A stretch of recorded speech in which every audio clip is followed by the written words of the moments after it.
La Belle et la Bête. Il était une fois un homme très riche qui avait 3 filles. 2 de ses filles étaient arrogantes et insolentes, tandis que la 3e était affectueuse et serviable. Elle s'appelait Belle. Un jour, le riche marchand fut informé que ses bateaux s'étaient perdus dans une tempête. Il expliqua à ses filles qu'il avait perdu toute sa fortune. Belle fut très triste pour son père et essaya de le consoler. Les 2 autres sœurs passaient leur temps à se lamenter sur leur sort. Un jour, le père apprit qu'un de ses bateaux était revenu au port. Il se mit en route pour aller le voir. Mes chers enfants, si mon bateau est revenu en bon état, je vous rapporterai des cadeaux en revenant à la maison. Dites-moi, qu'est-ce qui vous ferait le plus plaisir? Une bague en diamant, un gros rubis et un bracelet en or. Et toi, Belle, qu'est-ce que tu aimerais? Rapporte-moi juste une rose si tu peux. En arrivant au port après un long voyage, l'homme découvrit avec tristesse que son bateau était dans un piteux état. Il rentra chez lui et traversa en chemin une forêt sombre et froide. Des éclairs déchiraient le ciel. Le vent soufflait si fort dans la forêt que les arbres menaçaient de tomber. L'homme avait peur. Il était gelé et à bout de force. C'est alors qu'il aperçut un somptueux château. L'homme s'approcha et entra. Bonsoir. Y a quelqu'un dans la maison? Il n'y avait personne. Pourtant, la lumière était allumée et il faisait bon. Et surtout, une table était dressée avec un délicieux repas. En voyant la nourriture, le pauvre homme ne put résister et il mangea tout. En explorant le château, il trouva une chambre vide et s'y installa pour se reposer. En se réveillant le lendemain matin, il trouva des vêtements neufs à côté de son lit. Eh bien, ce château doit appartenir à une sorte de bonne fée. Si seulement je pouvais la remercier. En sortant du château, l'homme remarqua des roses dans le jardin. Je n'ai pas pu acheter des cadeaux coûteux à mes filles aînées, mais je peux au moins apporter une jolie rose à Belle. L'homme cueillit une des roses. Soudain, il entendit retentir un terrible rugissement. Et il vit apparaître un monstre effrayant derrière les arbres. Le pauvre homme était terrifié.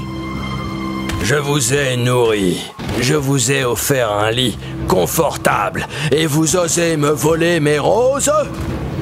C'est comme ça que vous me remerciez? Je vous demande pardon, je voulais juste cueillir une rose pour l'apporter à ma fille. Ce que vous venez de faire mérite une punition. Vous devez m'amener la première personne dont vous croiserez le regard en rentrant chez vous, ou je vous rattraperai et je vous garderai prisonnier jusqu'à la fin de vos jours. L'homme s'en alla tristement. Sur le chemin du retour, il ne vit personne. La première personne dont il croisa le regard fut sa fille Belle, qui l'attendait devant la maison. Il lui raconta ce qui lui était arrivé et ce que lui avait demandé la bête. En entendant son récit, les autres sœurs se fâchèrent contre Belle. « C'est ta faute, Belle. Si tu n'avais pas demandé une rose à notre père, rien de tout ça ne se serait passé. Et si j'avais croisé la première le regard de papa, tu imagines ce qui me serait arrivé? J'aurais été livrée à une horrible bête. Je n'ose pas y penser. » Je suis tellement désolée, papa. Mais ne t'inquiète pas, je ferai ce qu'il faudra pour que tu ne sois pas emprisonné. Le père et la fille se mirent en route. Et ils retournèrent au château de la bête, comme promis.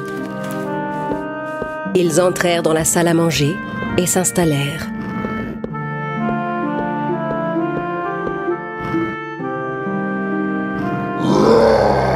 Soudain, un rugissement retentit et la bête entra dans la salle. Belle était effrayée.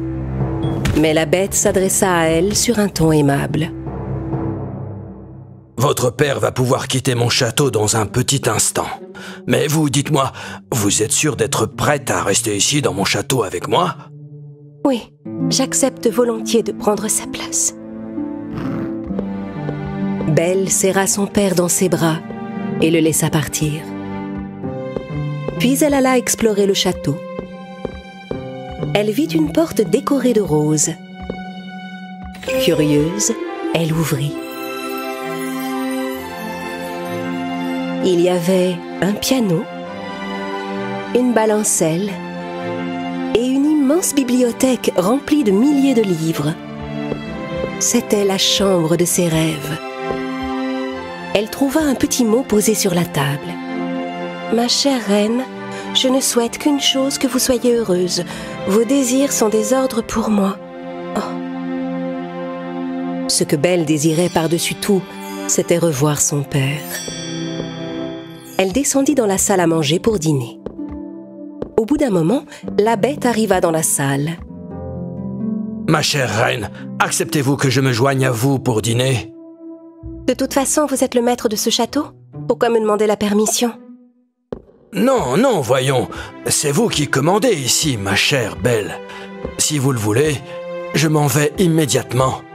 J'imagine que vous devez me trouver bien pénible à regarder, n'est-ce pas? Je comprends.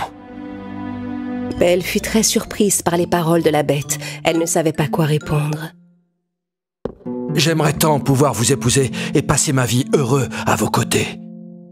Non, je ne veux pas me marier avec vous. La bête quitta la salle. Chaque soir, il préparait un délicieux dîner pour Belle. Et il était toujours gentil avec elle. À mesure que les jours passaient, Belle s'habituait à la présence de la bête et passait de bons moments avec lui.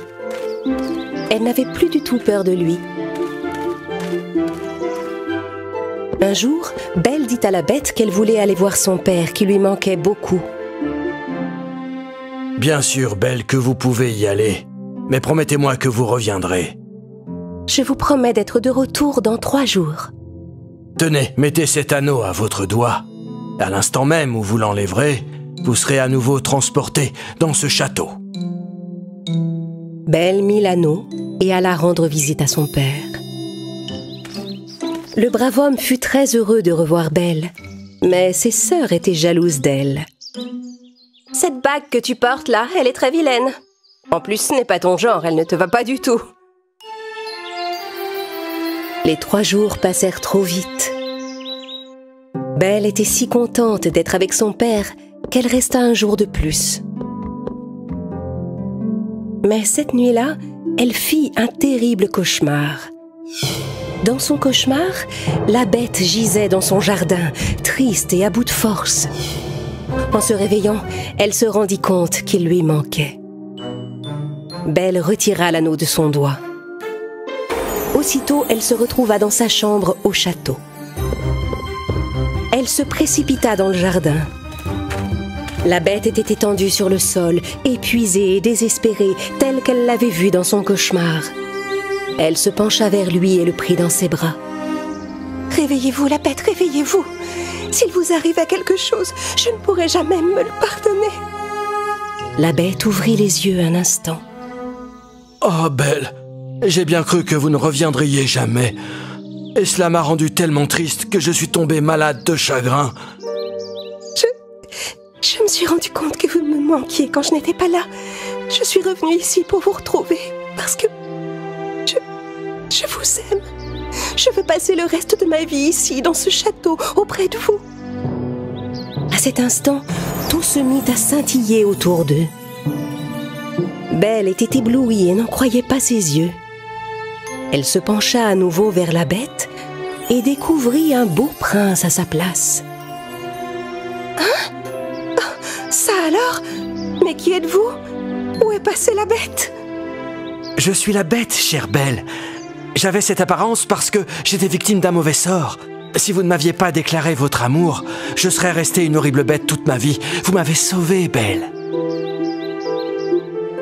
Belle était heureuse d'avoir délivré son bien-aimé de ce vilain sort grâce à son amour sincère. À partir de ce jour, le beau prince et Belle vécurent heureux dans leur magnifique château.